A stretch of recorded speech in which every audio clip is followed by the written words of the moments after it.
Hey guys, this is a special blog for Once Bitten, Twice Cursed. I'm Elizabeth Godfrey, the author of the book series, and today we're talking about Friday the 13th. Okay, Friday the 13th, people freak out over this. They say, don't go to the emergency room, stay home, lock your doors, don't have sex, don't do all this stuff, right? All because of a movie franchise. Well, the thing about stuff like that is folklore is often mixed with a little bit of truth. And because things change so much over the years, we have no way of knowing what the real truth is, and it spawns all kinds of stories. So I decided that I would tell you guys a story of one of the local haunts here in Shreveport that I used to just scare the heck out of my friends with. And looking at it now, I don't see how it's that scary. I guess I can when it's like, 10, 11 o'clock at night and you're running down this dark road and I start talking about this stuff in the middle of the night. And then I go, oh, look, it's right there. Let's go check it out. Well, we can't go there because the property is privately owned now and it's trespassing. So I'm going to tell you the story, and then I'm going to let your Googling fingers do the wandering for you. And you can decide for yourself what you think is folklore and what you think is truth. So this story is about a school in Shreveport that everyone calls Satan's School. I bet plenty of you know what I'm talking about now, without me actually saying the name. Well, here's the story that I was told by friends to just scare the pants off of them. And, well, let's be honest, there's always a little bit of truth in every bit of story. So here's the story that I would tell as we were driving down a long, dark highway in the middle of the night, usually with a crazy driver jumping railroad tracks and scaring us all to death. So there's this school that sits in ruins, and it's haunted. It's haunted by the children that burned to death in a fire there. You see, the janitor of the school was a man of color, and it was for an elementary school, these prominent white students, and they were mean to him. The teachers, even the principal, they were all just really big, they were assholes to this guy. They were jerks. They would call him names, they would make him do really crappy stuff. So one day, the janitor got pissed off, he got sick of it, and he snapped.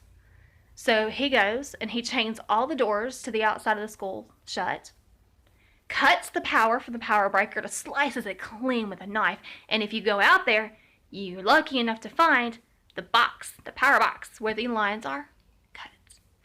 Anyway, so he cuts the power, and then he starts to hurt the kids. He shoves kids in lockers, he slices their necks.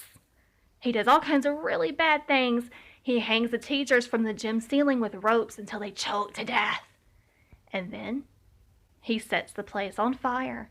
No one ever sees him again. There's no report of this. There's no report of the fire or anything.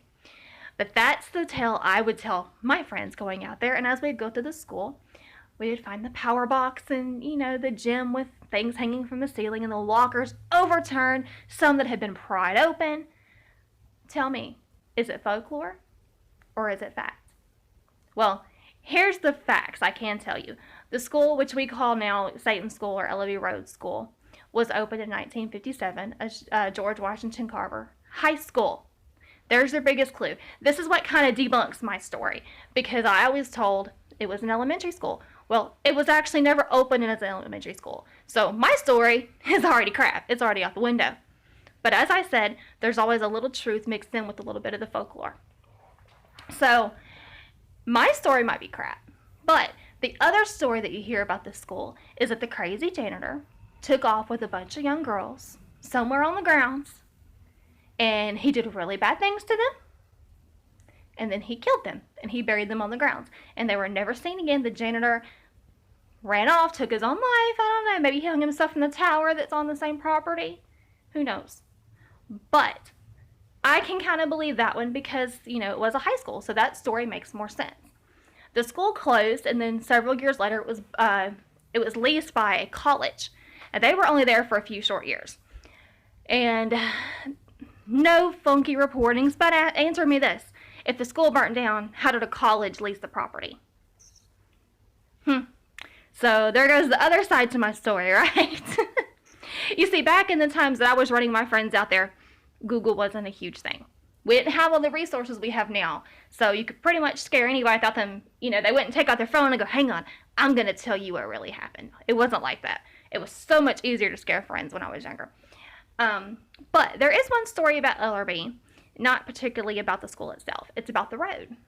And again, this involves a crazy janitor. But in this version, the janitor he just worked at the school. And a young girl in a white dress was walking home one day, and he lost control of his truck and ran her over and killed her. Now, this supposedly happened a week before the school burnt down, which there is no record of there again. But he hit her with his truck and it killed her.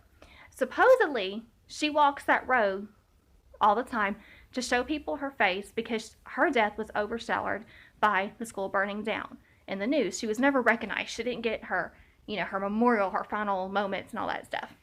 So, call it folklore, call it truth. There's always a little bit of truth mixed in with the folklore. And I'm going to leave it to you guys to decide what you believe is real and what the true story is. If you've got any creepy stories about LRB or any of the other places in Shreveport or Bossier City, send me an email, send me a video. I'll be glad to talk to you about it for the upcoming web series in November. And guys, enjoy Friday the 13th. And I know you're all looking forward to the giveaways, and they'll be here quickly. I've got a theory that it's a demon, a dancing demon. No, something isn't right there. I've got a theory, some kid is dreaming, and we're all stuck inside his wacky Broadway nightmare. I've got a theory, we should work this out. It's getting eerie.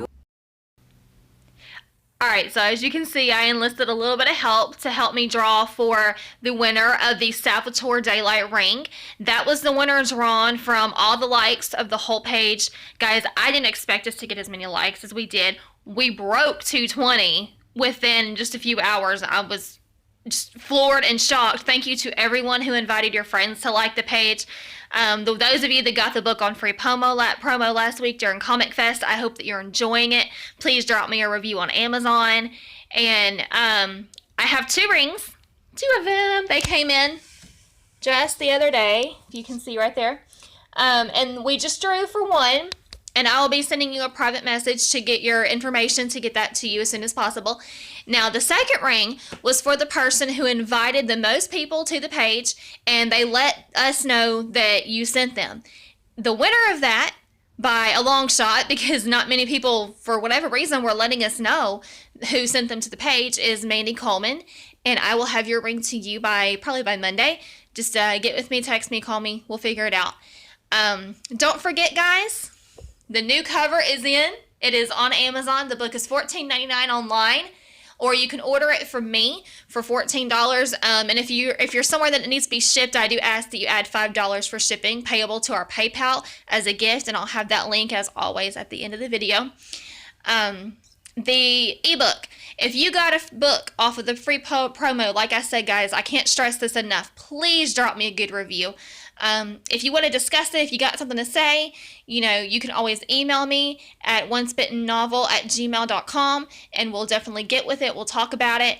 The book is about to go through some more changes, and I really can't wait, for the rest of this, until November to get Crossing Stars out and see where the series goes. And, guys, as the readers, you are the heart and soul of this. You are the only reason it has made it as far as it has, and you're the reason it continues to thrive. So, I just want to say thank you for those of you who have read the book, who have enjoyed it, who have given me your feedback. To the beta group, I can't thank you enough because you guys are my backbone sometimes. And, we're heading into summer, which is my creative season. I tend to sit up really late and write.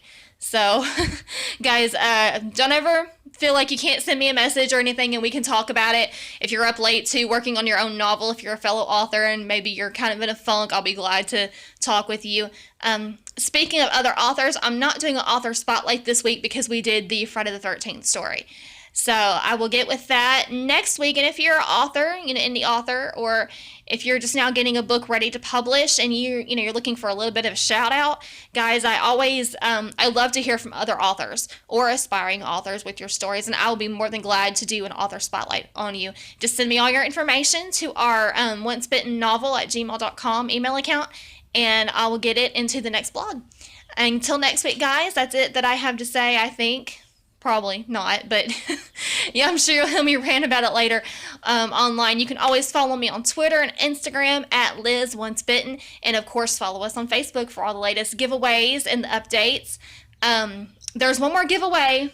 I always add new stuff. At the end of this video, there's going to be an assortment of sounds that's going to play, and I want to say it's 4 of them. And if you can correctly tell me where all 4 of these sounds come from, and it is celebrating Friday the 13th, I will send you either the Salvatore ring, if that's what you want. I'm going to order some more of these. They're on back order. But I'll send you the Salvatore ring. You know, I'll give you a free ebook.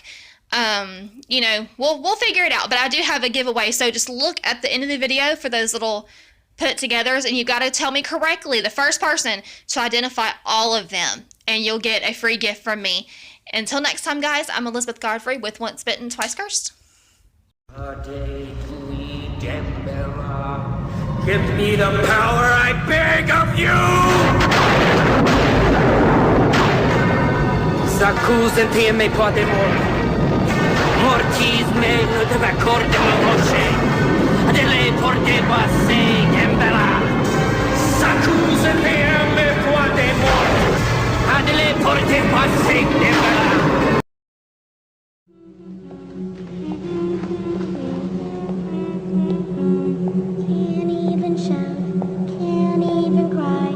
Gentlemen are coming by, looking in windows, knocking on doors.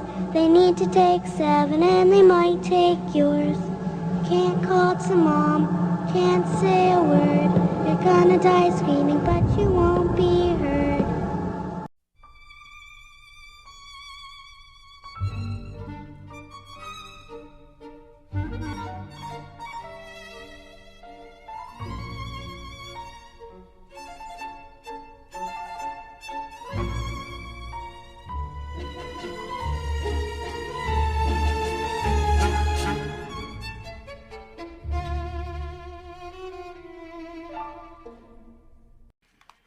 Yo. What's up?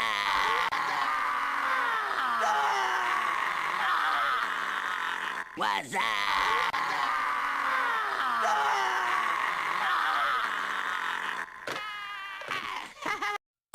I lost control today.